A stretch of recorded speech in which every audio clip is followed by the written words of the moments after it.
me sai mo akwa babra so say ye di nkomo na ye nhwe ya pomode ho nkomo no e na ye ba bedi na St Andrew Senior High School say me fa nto wani say omuguso aye awoje adusuafo no enti uba no so atwe BC so hwe wi nko a na opento aso su ku papa ya obetwa e na ye call na elective subjects nyina no obetwa atwade oni ho de nyina ye St Andrews SHS and free me show omo campuses ni bebre oh my god no mato apete bebre form 1 form 2 form 3 opese ukọ na okosua de a obechewo campuses no wa oni se asemfo su dunka ono fensa ma ni nyina nkra ha ya akora bi wo ha no a obenya bi na wo de oba no akọ na mamenka nche wo se okwa asemfo su a omo Rich FM hono mo a na abehu wo mo gi admission wo wonti ko na fa oba ekọ 0244696911 and 0207891004 enti asemfo su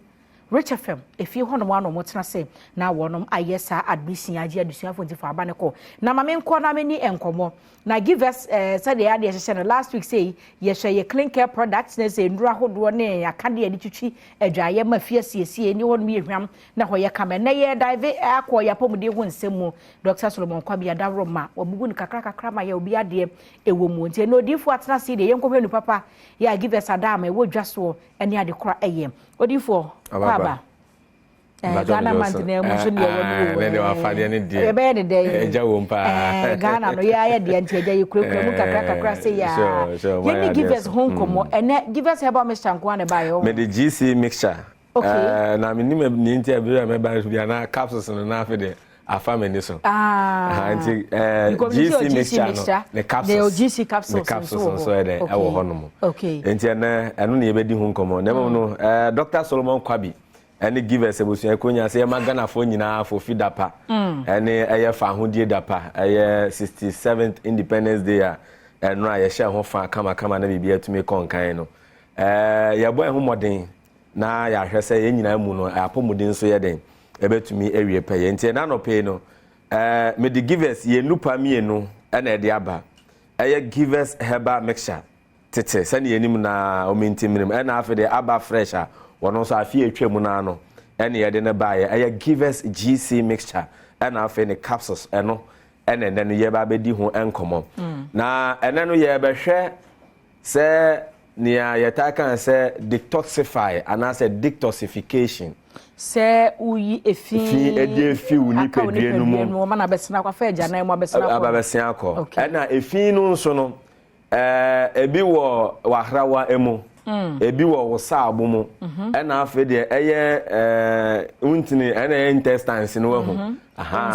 unsono intini ne veins ye boja ne mu intini vein ha intini unsono no ni nyina no be den wo be pe na se wo hwe abafu anasa okenkan a se ye kira wa kwan ahodo obetumi afa so detoxify ni pedua na so be ye fin de fi ni pedua no mu a ni edi mutintima se wo use ehahama dubina any dinse obeka say eye medicinal usage and I say using medicine and herbs na what me ade e dey detoxify ni pedua no na se nipa bia wo ho udidi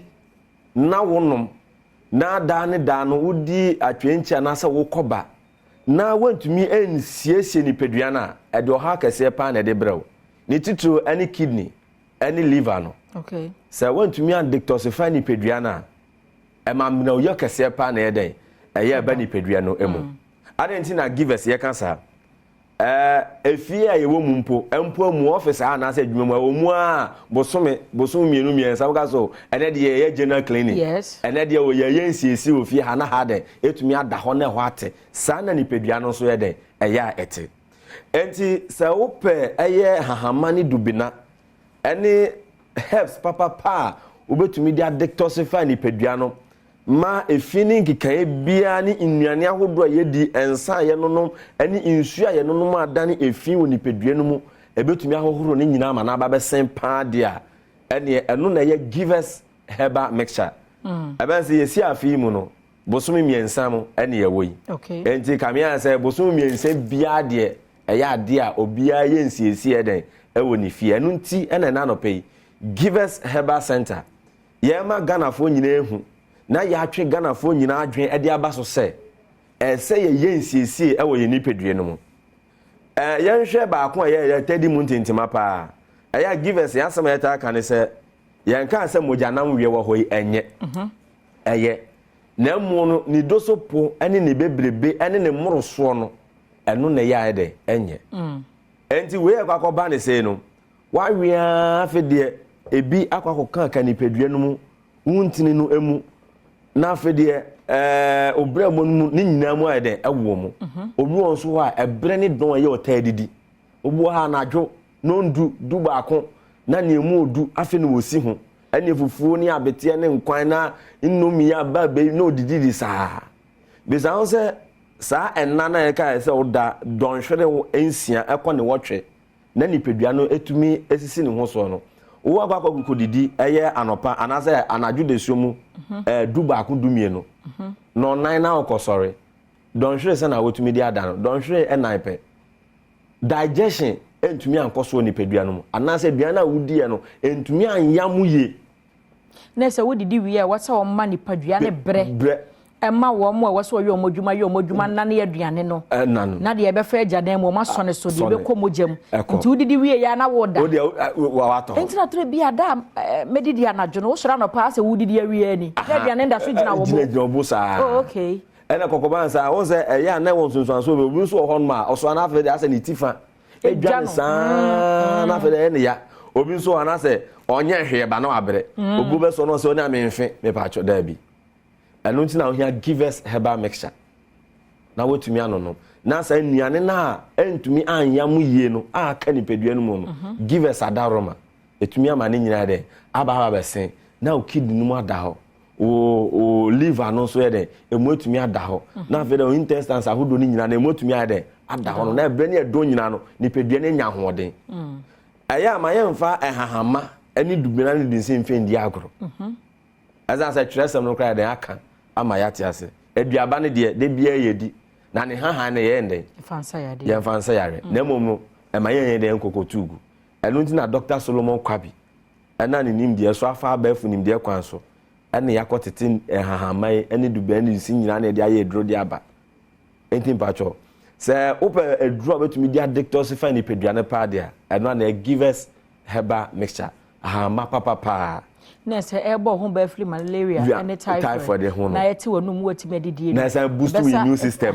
ebe sa aboa na ne ma bia ehia woni padua mu no wayi agu ntem okay enu tina tire bia wututu bi yade ya na nkwa ye detoxify because if fin woni padua mu dodo okay ye hwe GC mixture no capsules na ma ba we no anya na okọ herbal shop bia obenya bi pharmaceutical shop licensed chemical shop eni bia eton aduro o man Ghana eni wi asafa na bebi bia no obenye bi enti ebra wa detoxify ni padua na wie no afede ye be kon de atia infections ahodo infections nso de bia ya meta ka se ye woni ye nya no oba ne be ma na se enam enhyem die no ye woni ye nya no wo mu obi de ho akofa no aduane mu obi de ho akofa no ye de nsua no wonse givers ye nu no ye nya ne kekekwa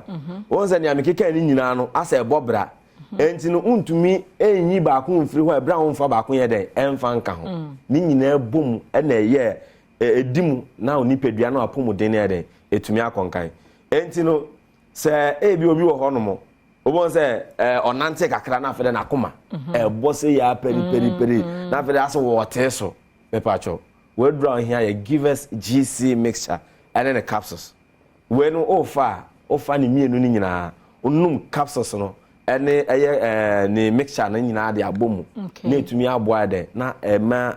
aye adwuma se ne yesene de na efata ye pa enti pacho so wo ye oba anasa wo ye bema enti bema me ne wo kase anasa wo hwem na wo tie me na ebia wo ha wo udwu nso twa ho ebia ugu nso a wo bre obechi mo saa wo de na mu ya wo ya na afa de wo te so me pacho we dro givers GC mixture na afa ne capsules eno na wo hia na wotumi anom oba nso a sebi ebia wo ha wo onfichi komu anasa